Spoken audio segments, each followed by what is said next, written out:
My father used to always tell me when I was a child that if you feel overworked, stretch your working hours. They genuinely believe that the role of a parent is like a gardener. Don't wait to the point when they are forcing you to get married. Start these conversations early. Because I don't think that any parent genuinely wants their children to be unhappy. If you don't want to get married, if you don't want to get married at 23 or 24, start talking now.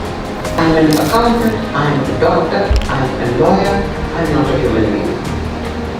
That's what education is about. Say that I'm trained in Bharatanatyam, but I'm trying different things, and this is something that I have created.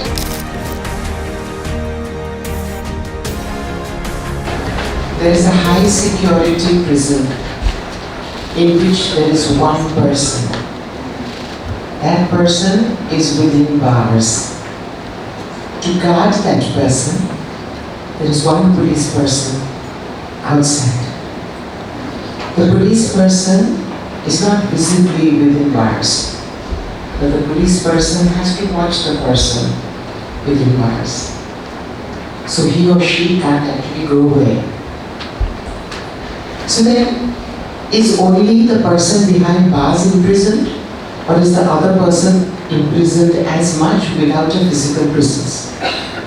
This is the situation in a patriarchal society. The man, be it the father, the brother, the husband, is constantly tied to being the detective to figure out what the wife or the daughter or the mother does. Whose WhatsApp was that? Who is she calling? Who is she whispering to? What is that she writing in her notebook? In that case, what is the freedom of the man who spends his entire time policing the woman? To me, they are both imprisoned. Women realize we are imprisoned, and that's why for many years we've been trying to break through these prison doors. Men, unfortunately, are within the same prisons and don't even realize it. Today, what is it that we mean by saying gender equality? I'm going to ask you, can a couple of you stand up and tell me what you think gender equality is? Any of you, teachers included, people of the dais included, get up. Cerebral equity? Cerebral equity, okay. Somebody else? Come on. Equal opportunity for both men and women. Okay. Please. Who could state their ideologies like everyone else. Okay. One more. Ma'am, the right to choose. Thank you. Okay, so all the four things that were said refer not only to gender, but they refer to class, they refer to caste, they refer to religion. The freedom to choose, the right to be equal, the right to equal opportunity. So when we are talking of gender, we are only talking of one subtext of exploitation. And that subtext, in different ways, plays out on most of us. Today we live in an India where the only prevailing emotion is hatred. The only other one is fear. These are both emotions that are very easy to insidiously spread in us by the million WhatsApps that we look at, by the million messages, by the blaring of media, and we don't even know. So therefore, when you talk of gender equality, remember that that is one lens, class and caste is another, religion is a third. I want you to look at your lives and ask yourselves whose script you are living. Here is a typical situation in India. Couple gets married because their parents decide who they should marry. Before they know it, they have children. The babies Which school they go to is decided by the parents. Which subjects they take, decided by the parents. Which sports they play, what their tuitions will be, what they wear, is decided by the parents. Which college they go to is decided by the parents. Which subjects they do is decided by the parents. Who they marry is decided by the parents. So by the time a couple is married, they have never taken a single decision in their entire life. And then, before they know it, without having taken any decision, they become parents.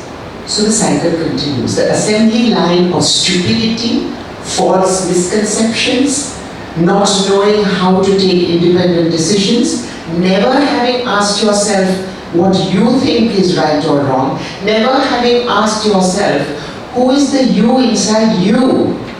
Who is the I when I say I am so and so? Have we ever had the courage to go inside us and say, forget about my family, forget about society, forget about who is judging me, forget about the nonsense of who's coming first and who's coming first class first and which college they go to, because in 10 years none of that will matter. What will matter is that you have not found yourself, that you are the puppets of a society which is false, which is judgmental, which is built on hypocrisy, which is built on neoliberal capitalism, which distinguishes people by money. So where in all of this did you become humane people? Where did you stop being she or he or Catholic or Hindu or upper caste or Brahmin or Dalit or transgender or gay or whatever? Where is that you? Unless you have the courage, and it's very difficult. To be honest with yourself is about the most difficult thing ever. But unless you do it, you are living a life that is fruitless. Because if you don't find who you are, if you don't have the courage to liberate yourself, you will never be able to live life as it should be. And how should it be? Is our life about being an accountant? Is that what life is about? Is it about being the best dancer? Is that all life is about? Surely not. Then how is it different from my pet dog? My pet dog's dharma perhaps is to be loyal, to be loving, and to be loved. But is that what human life is about? Why do we remember some people and not others? Do you remember, teachers, do you remember who came first class first and got the gold medal in your SSC exams? Of course not. Because that doesn't matter. Yes, it matters only because you need to get somewhere. You need to get to a good college. But if you focus on that or nothing else, then you are not taking the time to be human. You are not taking the time to look at this very beautiful mala that I've been looking at from there and wanting to put in my hair. You are not taking that time. You know, life has a matrix.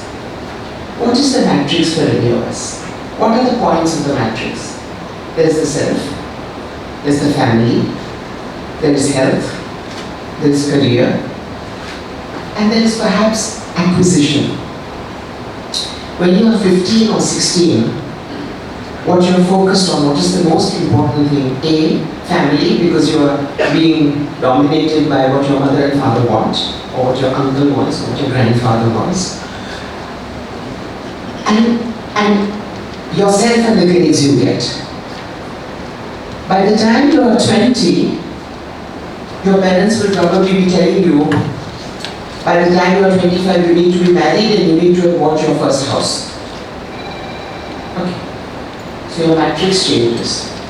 By the time you are 35, you have not re-looked at the matrix. But perhaps by 35, with the lifestyles that we have, you've got diabetes. Or you have high blood pressure. So maybe health becomes important.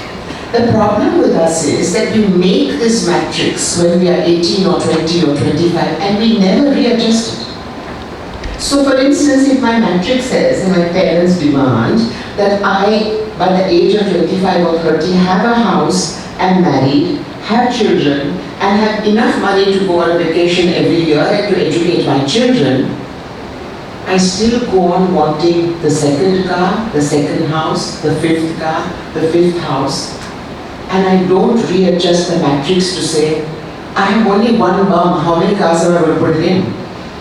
Because by that time, you have been brainwashed into thinking that the kind of branding that society gives you is what makes you important. Not who you are, but the shirt I wear. Or the car, oh, she drives a Mercedes. Oh, you know, she has 50 tolas of gold. This is special for Kerala. Oh, you know, her husband is working in the Gulf and this is what she makes. How many malas of gold will you wear? In any case, you leave it in the bank most of the time because you're afraid it's going to be robbed. So you probably wear false gold to show off. How many cars am I going to own?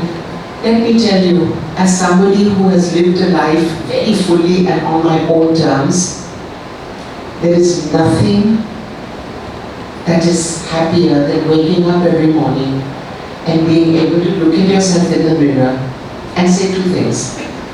One, I didn't willfully harm anyone yesterday. And two, I lit a small candle, opened a small window for somebody. There was a brain research project that Harvard Medical School did about 10 years ago. They had about 100 couples.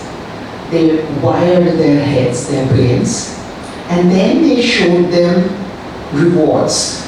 And the rewards ranged from you get to eat your most favorite ice cream, from there to you have a fantastic session of love making with your beloved, to you get a 3 times raise, for you get a promotion. And one amongst these 100 was you help somebody with no expectations of reward. And fathers, I want to tell you that 95% of times the brain lit up. Those temporal parts of the brain where satisfaction and joy is, when they click, help somebody without expectation. Now, when we know that actually helping somebody is what makes our brain realize that we are happy, why don't we go after all the other things? When I was growing up, this kind of research didn't exist, but it does today. I was asking Sanish yesterday, I said, what do most of your girls do when they graduate? And he said, a large percentage of them will get married and become housewives. As educated women in a progressive college, how will you bring up your children? Will you be mothers who bring up boys and girls exactly the same? Because if not, what father said, that you are slotting into the same unjust, unequal system, the structural difficulty, you are a cog in the same wheel. Today, women are the greatest soldiers of patriarchy. Because we are told from our childhood, don't trust another woman, don't do this, don't let her get too friendly, she will steal the plum of your life. What is the plum of my life? A man, of course. Why? Today, how many girls, how many of you, when you suddenly see one of your classmates looking really pretty, will say, oh, who does she think she is? Rather than say, you look great. Why? Because we are drilled into patriarchal competition. Life is not about competition, life is about working together. Gender empowerment is not anything to do with men. Women's empowerment is to do with being the best woman. It's not about men, it's not a race with men. It's a race with your best self. It's a race to be liberated from the shackles of patriarchy and gender browbeating that you go through constantly, every day. I have friends who say to me, why do you always take issue with a word? Like when somebody says chairman, or when somebody says craftsman, or when it's written in Kalamandalam, I'm finding this all the time. Because every single word is feeding into a mentality. There is not as words are powerful, just like art is powerful, words are powerful. If we use words that are casteist, if we use words that are classist, if we use derogatory words for other religions, we are feeding that poison into ourselves. Every time you say, oh, my daughter is like a son, you are insulting the son, you are insulting the daughter. I don't want to be like a man, God forbid. Because I have the freedom of being very strong, very bold, and very vulnerable, and I am all of those.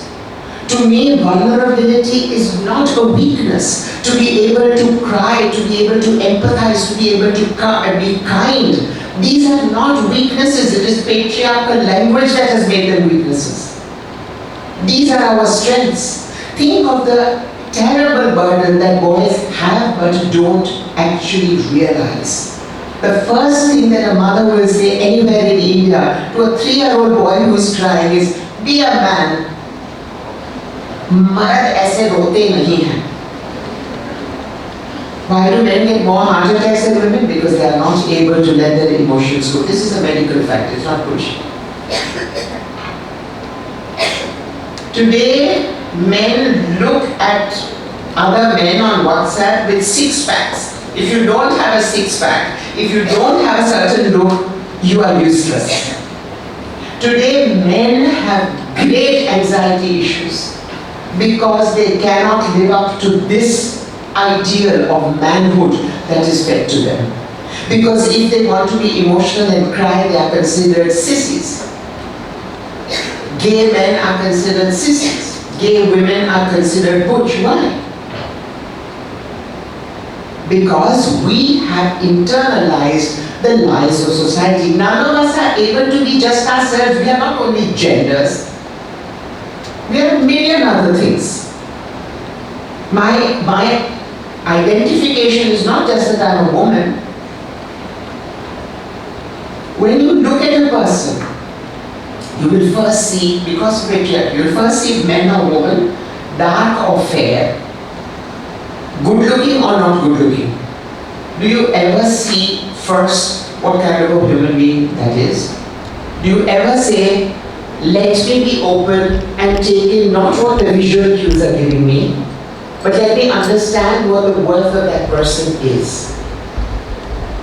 Every woman in this patriarchal society, however empowered, and I have interviewed women who are at the top of their corporate ladders, who are judges, who are CEOs of banks, somewhere, however liberated they are, somewhere there is a little switch which requires them, that demands that they get a pat on the shoulder from some male figure. It can be a colleague, it can be a parent, it can be a husband. Without that pat, we don't feel justified.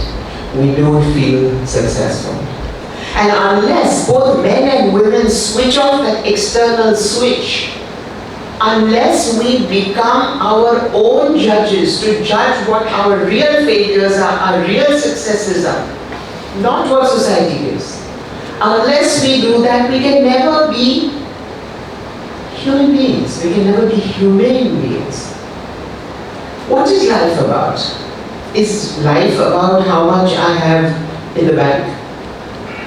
Is life about how society sees me? Or is life about being at peace with myself, being able to smell the flower, being able to help somebody? What is it? We always think that external success is happiness, and it's not. When you get there, you will realize that it's not.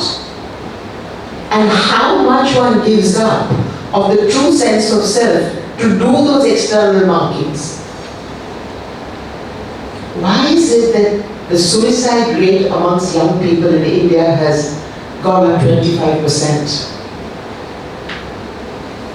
Because they don't have educators or parents who are educated enough to tell them to be themselves.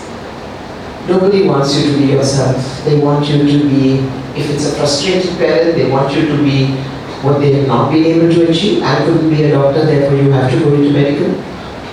I couldn't dance, therefore you have to dance.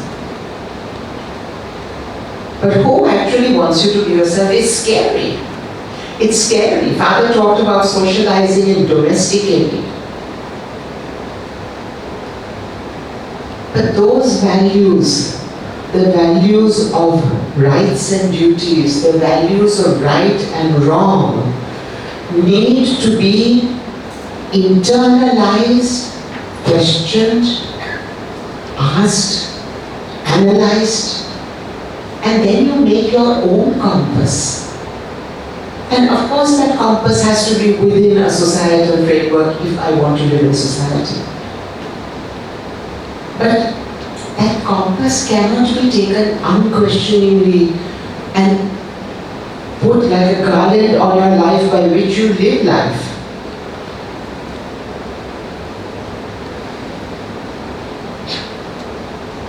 When I'm often asked to address groups of women, young women, college women, older women, and I say to them, you are living a life of patriarchy. The one way of changing it is when you become mothers and you bring up your child to be humane beings, not gendered, not casteist, not colored by any of the labels that create hatred and violence in society, that create divisiveness. You must understand that we are living in a terrible time in India. We are living in a time when everything that we read and see and hear is leading us to feel more and more insecure, more and more frightened, and more hateful of the other. Coming to Kerala is my one hope. When I watch a Malayalam movie, it's for me, because I've been living in a BJP RSS state for 30 years, to see a Sriraman next to a Mustafa, next to a Joji, and the names are a palette of India. Nowhere else in this country will you find this. So bravo Kerala. But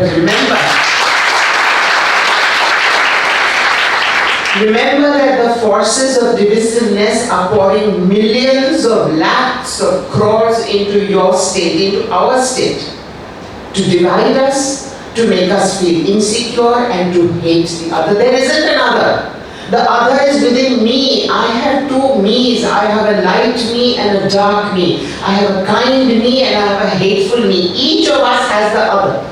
And each of us has to fight to bring out the true one and not the other. But the other is inside us. I am so glad she sang O Malik Tere Bande Hum and talked about Andhera.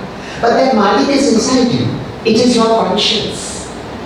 There is, we can go to a church or we can go to a temple if you like, because it is supposed to help you concentrate on goodness, but it doesn't. Today a temple in India is a place of hatred.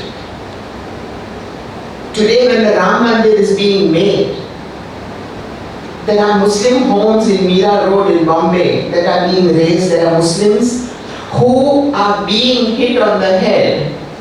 There are municipalities that are raising only Muslim bastis. And it's sanctioned. There's nothing you can do. But individually we can do and we must do. Because each drop counts. If I can make just my family understand the values of freedom and responsibility. Freedom can never come without responsibility. As a free individual, I care, I must care. As a free individual, I can't walk over you, I can't trample your individuality. But as a free individual, I do have the possibility of thinking, of assessing and saying, stop, this is not the world I want to be part of. Yes, you have obligations to your parents. Finish them, but you have a lot of life after that. Ask yourself what your script is. Is it a gendered one? Is it a caste one? Is it a colored one? The kind of respect you will get in society because you have gold or a particular car or wear a particular brand of shirt is not worth anything, because when you fall down, those are not the people who will come and lend a hand. I am always asked, why don't you ever wear branded clothes? Why do you dress the way you want to? Because I want to. The way I dress gives me joy. The fact that I wear, what I'm wearing today is made from the dhoti of the cowherd community in Gujarat. They wear these extraordinary dhotis. And I have to tell you that the cowherds are very amused when I go dressed like this, because they are you want hours. But for me, everything that I do is a political statement of what I think is right. If I wear handloom, it is because I believe that the crafts people of this country require a dignity that we do not give them. If I don't wear Western clothes, it's because I think that India has such immense possibilities that even if I don't wear a sari, there are a million other things I want that I can wear.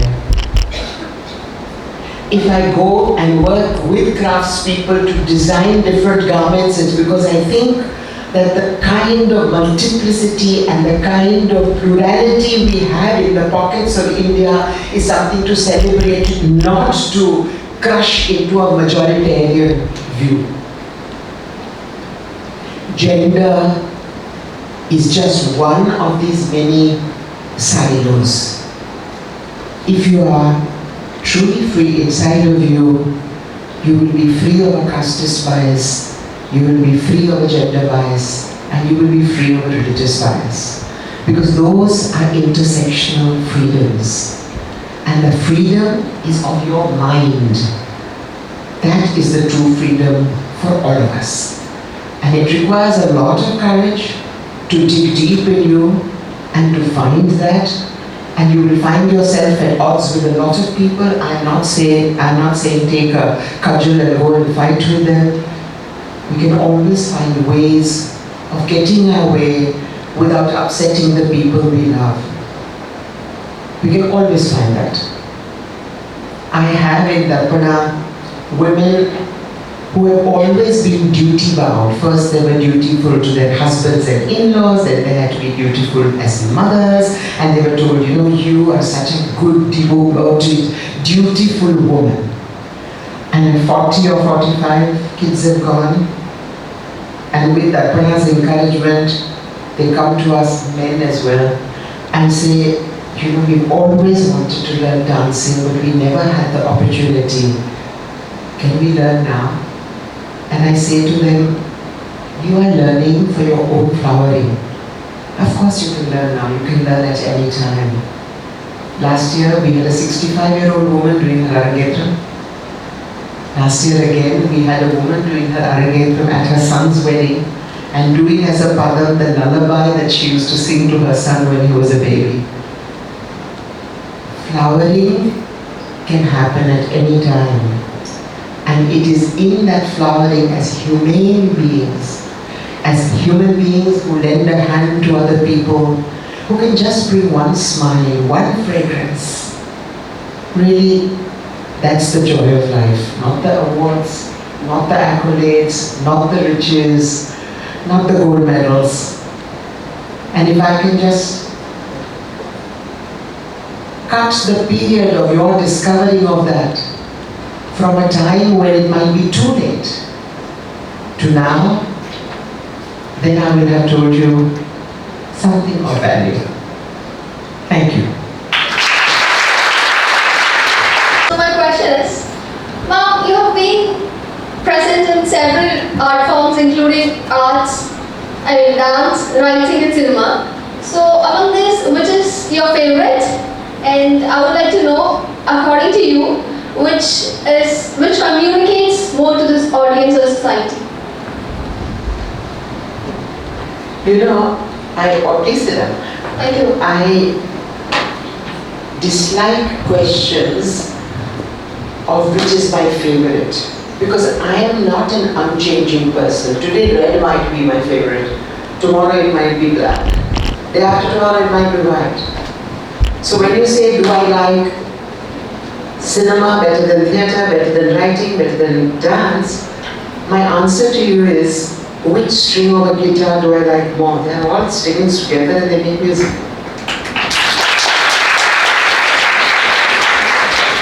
About which is more effective, the question is, A, to whom am I addressing this performance piece, which is my audience? Because if it's a college audience, it's very different from a rural audience of beauty workers, for instance. Or it's very different from if I'm creating something for the assembly. Okay? So my first question is, who is my audience? And it can be a piece that says it's for everybody. But there are specific pieces for school. The second is, what is it that I'm trying to convey? And having these two answers, then I decide what the best way would be to communicate those ideas to that audience. I've been very fortunate that I dance and I sing and I act and I do cutlery and I can use multimedia. So I have the possibility of using any of these languages to communicate with you. And if I think that I need to learn something to communicate something, like for instance in a piece 3 years ago, I needed to learn the gender, so I learned the gender. So I have the possibility of learning new things and of creating something that is very specific if I want it to be specific. Thank you. Myself Seven, and I'm from the Department of Botany. So first of all, it's a God-gifted opportunity and I really feel fortunate to stand in front of you as a fellow practitioner of Hindustani classical music as well. So my question is, how do you equally balance your roles as a dancer, activist, as an actor and as an administrator? How do you balance all of these roles in your life? My father used to always tell me when I was a child that if you feel overworked, stretch your working hours. And balance it, different things become important at different times, the same matrix that I was telling you about. So if I'm working on a new production, then my Darpana office knows that if I'm for 5 hours in a rehearsal, I am not to be bothered, however big a crisis there is. If the end of the year is coming up and I'm trying to juggle, beg, borrow and steal money, then my dancers and fellow actors know she's trying to get our livelihood together. So it's a question of also cultivating people around you who understand that at different times there are different things that might need to get. There is a base level that you need to do. So I often wake up at 5 o'clock in the morning and answer all my emails. But there is a base level that you need to do and there's something else that takes predominance. Like if you have an exam and you want to do well at the exam, or if you have a competition, if you have a hockey match, then you're likely to do more hockey than anything else and you're likely to eat better and so on. So it's a bit like that.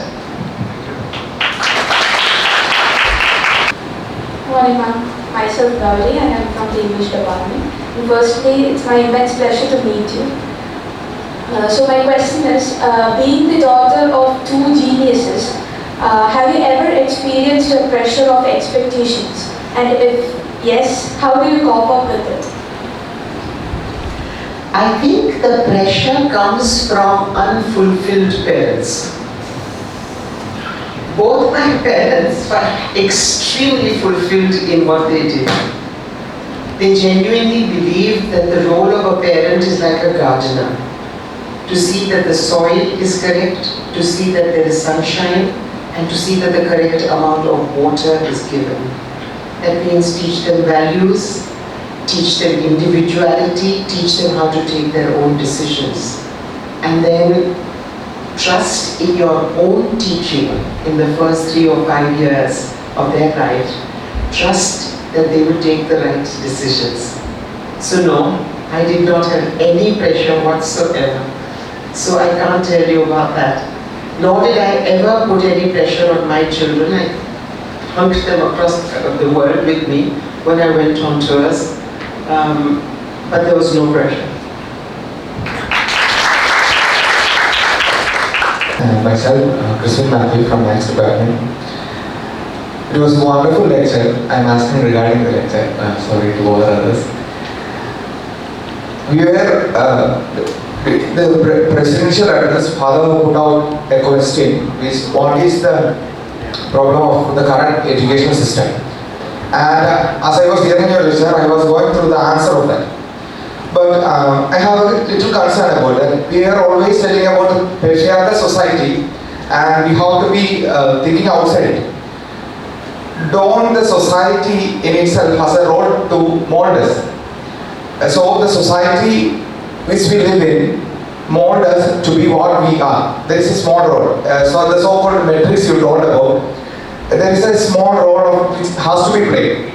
So is it high time to give awareness to other people, to the young generation, that we should change our society by changing ourselves? Of course, you are talking about that. But in about 10 years or 50 years, shouldn't we be proud to say our society is no more a patriarchal society, but rather a humane society? Because nowadays we are not bothered about the social life. The students, the young generation are going more to themselves, that they are not bothered to have a social interaction or more than a small friend circle. So isn't it high time to give awareness to the young generation about the need of a better society, and this should be more humane? Thank you. Absolutely. So that is why when I said to you that in 5 or 7 or 10 years you will become parents, and you have to start that change. You have to start that change now. You have to start that change by gently talking to your parents about what the values are, what the reality is of society. And society is not an external thing. We are society. So when you talk about the need to make it a more humane society, I couldn't agree more with you. But it takes time, and it takes constant vigilance and constant effort. I'm doing it with you. I hope you do it with your friends. I hope you do it as parents. I hope you do it as children in conversations that you start with your parents. I mean, I often have young people your age come to me and say, "Ma'am, we don't believe in this dowry system, but our parents are forcing us to get married and so on." And I say to them, don't wait to the point when they are forcing you to get married. Start these conversations early. Because I don't think that any parent genuinely wants their children to be unhappy. They think that they know how to make you happy, and they force you into situations where you will be very unhappy. And then they tell you, no, but what will society say if you break up your marriage, for instance? If you're unhappy, it's your duty to live with it. It's not our duty to live with it. But begin these conversations today. Don't wait for the day when you're 23 or 24 years old and the pressure suddenly begins, or you get into married. If you don't want to get married, if you don't want to get married at 23 or 24, start talking now.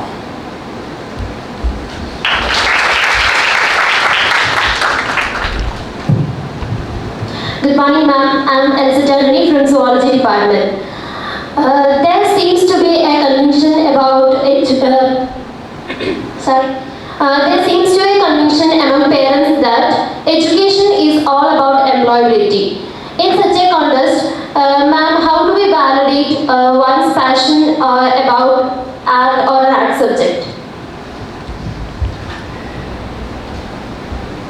Education today is about skill building and making us into a career.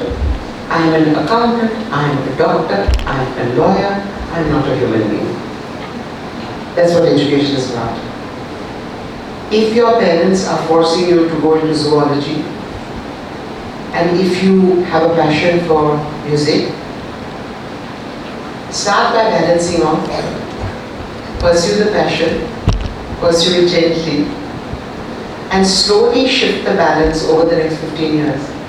So that when you are at a time when your parents' wishes and what they are calling your duties have been fulfilled, if you want to jump into a full-time musical career, you will have fulfilled everything at the age of 30 or 35, whatever.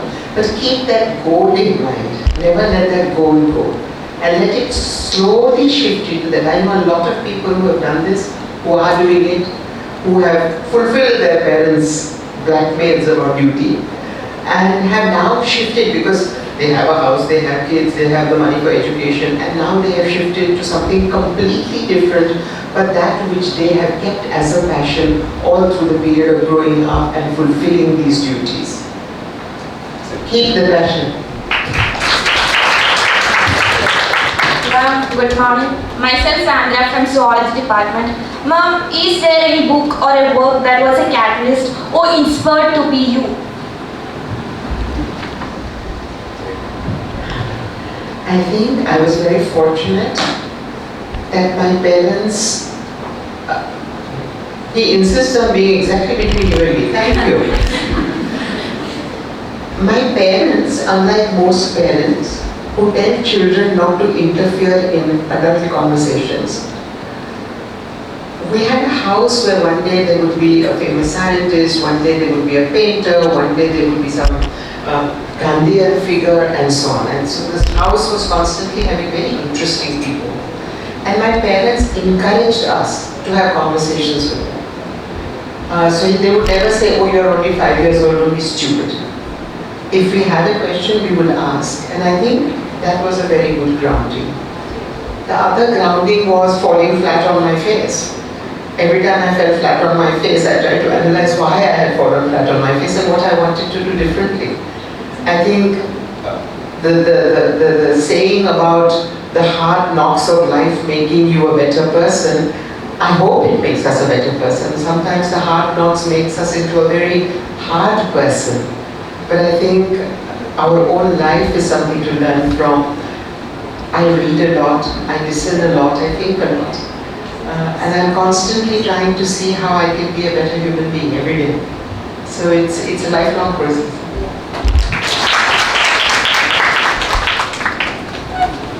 Good morning, ma'am. Myself, I'm Sharmi AS from Commerce Department.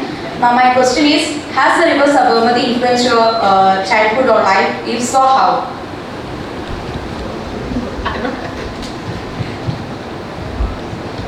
Our home and Darpana are on the banks of the Sarabhai. And as Darpana grew, and as the city of Ahmedabad grew, one thing I would say to myself is, at least nobody can take away the river from me. Because we had a theatre which had no back wall and which went into the river. So when we performed, all you could see behind us was the other very far bank of the river. And we had this incredible feeling of being open. And then when Mr. Modi was Chief Minister of Bhushan, he decided to bind the river and to make it into a pond of still water and build a riverfront. So suddenly we had our theatre taken away because they wanted to make a road. I fought it in the High Court for 5 years and lost, of course. But so the river is no longer ours. The river has become a concrete embankment that encapsulates a pond. And that has had an effect on me. The taking away of the river has had an effect on me.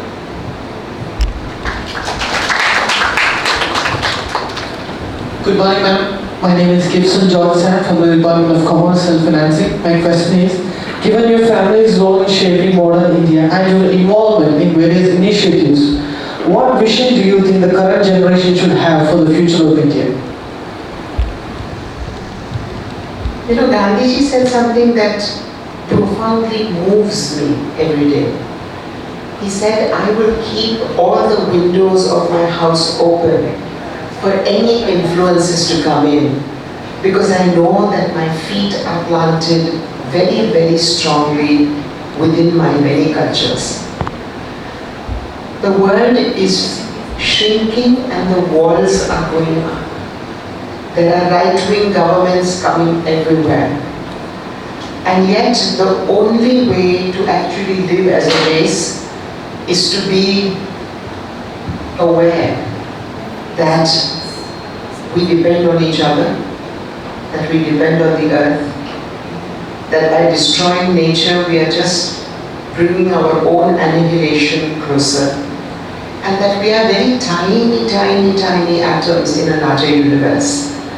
So if I have a vision, it is for the world, and it is for not only all humanity, but for all nature as well. The only way forward is to cooperate, to not be tolerant, but to celebrate difference, to celebrate nature and understand what tiny particles we are in all our greed and ego. We are tiny.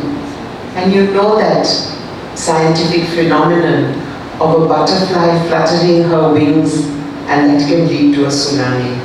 I think we need to understand that the smallest act can lead to something very large, and that each of us has an important role to play in humanizing the world and society. Hi ma'am, I am Ridhya from DZ department. My question for you is, how do you approach collaborations with artists from different disciplines, and what value do you think these collaborations bring to your work?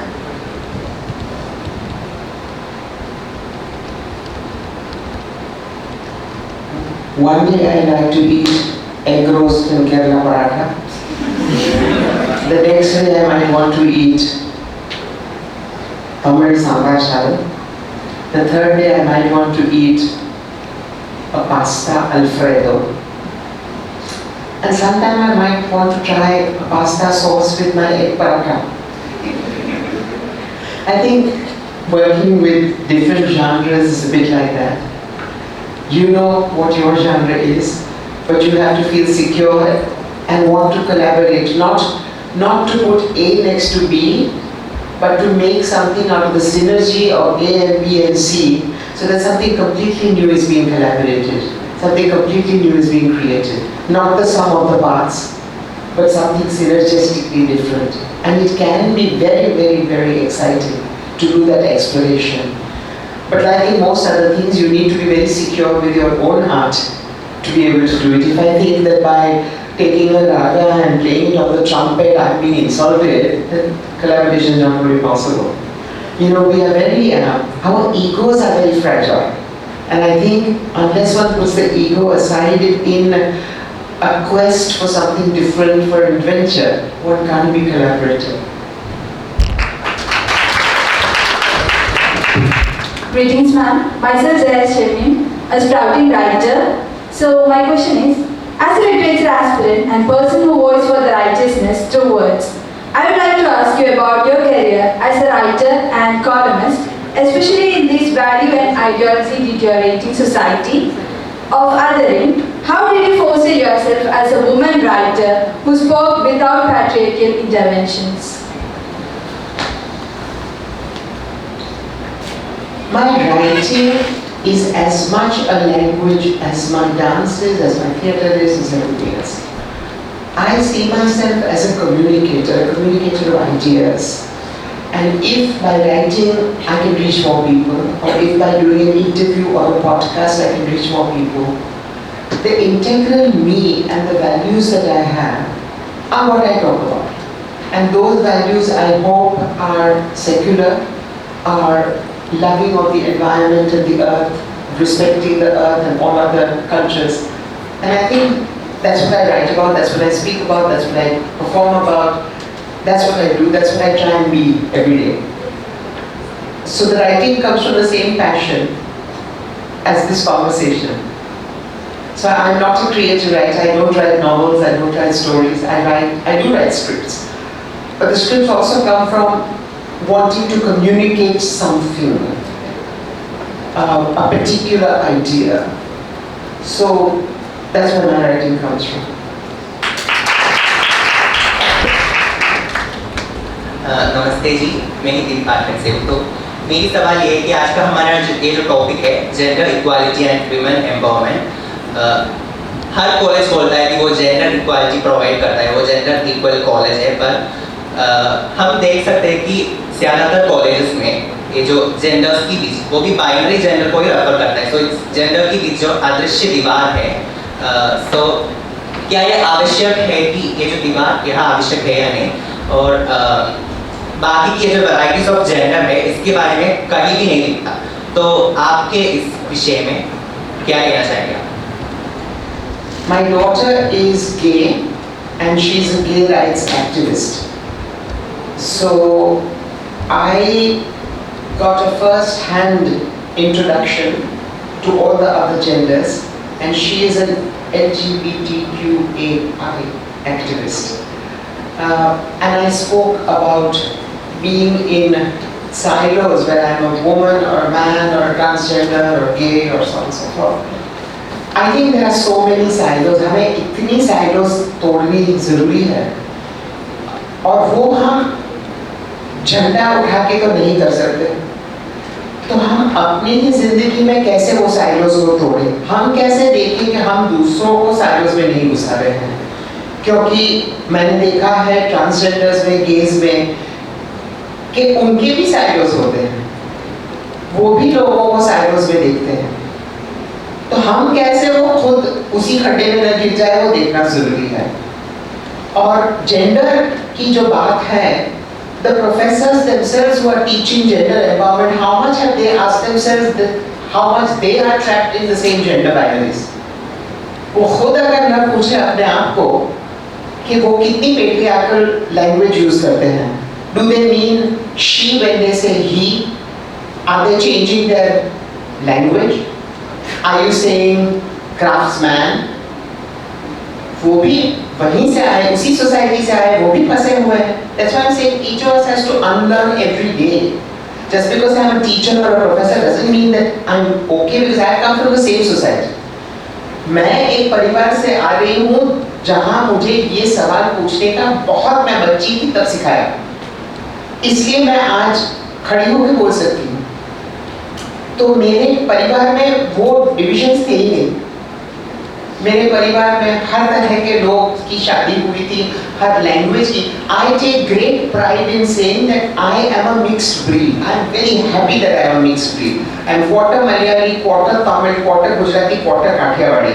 और मैं बहुत खुश हूँ। मैं बिल्कुल pure नहीं। मुझे purity से हिंदुस्तान में प्योरिटी होनी ही नहीं चाहिए। प्योर जो चीज होती है ना, वो सबसे जल्दी मर जाती है। प्योर कुत्ते जो इनब्रेड नहीं हुए, वो सबसे बीमार हो जाते हैं। Purity is a nonsensical concept. It's only by opening your windows, by not being afraid of taking things in, that we become strong. तो लड़ना है, हर रोज लड़ना है, हर रोज अपने आप से लड़ना है, हमारे खुद के स्टीरियोटाइपिंग से लड़ना है, तो बदलेगी दुनिया। Last question from Padma. Actually, my question it's already answered by ma'am, but I'll just comment on her words. Actually, Dr. Sarabhai was a pioneer in science, and your mother is a pioneer in arts. And the two different disciplines, entirely different areas, when they combine, and we have a very beautiful woman in front of us serving the society. And today we are living in a society where people are educated to focus on their own culture, their own religion. And I think you are an ambassador for change. Now, I hope, I was just about to ask you the same question that you have answered, but I think you can explain how interdisciplinary, even in research we are advised to go for interdisciplinary things, but in culture we are asked to focus on our own culture. People are always embracing their positives, but they are not free to take other cultures. So I think maybe you can comment on that. Thank you. Gujarat में लोग pizza बहुत खाते हैं। Gujaratis do only two things. They play the share market to make money and they eat. These are the two passions.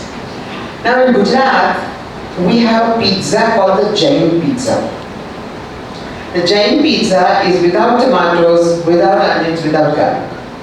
If this pizza was sent back to its country of origin, which is Italy, the Italians would not recognize it. Does that make that pizza less valid?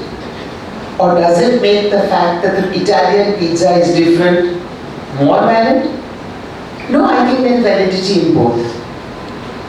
I have a problem when somebody comes to me and says, I am going to do a Bharatanatyam performance and then puts in moves from jazz. I am not against the moves from jazz. I am against it being called a Bharatanatyam performance. Say that I am trained in Bharatanatyam, but I am trying different things, and this is something that I have created. It's again the idea of purity. Bharatanatyam is an amazing training, it's an amazing alphabet. But that alphabet is for you to do what you want with. In the Natya Shastra, Bharata says, after 1100 pages of rules, he says, do with this what you want. Don't beat others saying कि आपके ये हाथ ऐसा क्यों हुआ. मैं कहूँगी ये मेरा भरतनाट्यम का हाथ सिखाया है और मैं अगर ऐसे करूँ तो I want to do it that way. My alphabet has come from Bharatanatyam, but I have done something else with it. So it's the same about collaborations, about mixing. I think people who take a shortcut. So if I don't learn the grammar of English, and then because of laziness, I misspell everything, that I think is wrong.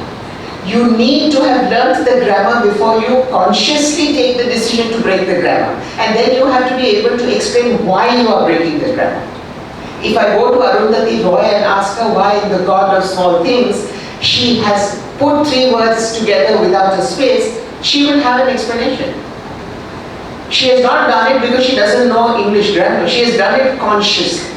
So if I take Bharatanatyam and make something out of it, my mother in doing Chandalika, which is about Dalit oppression, took Kathakali and made it ugly.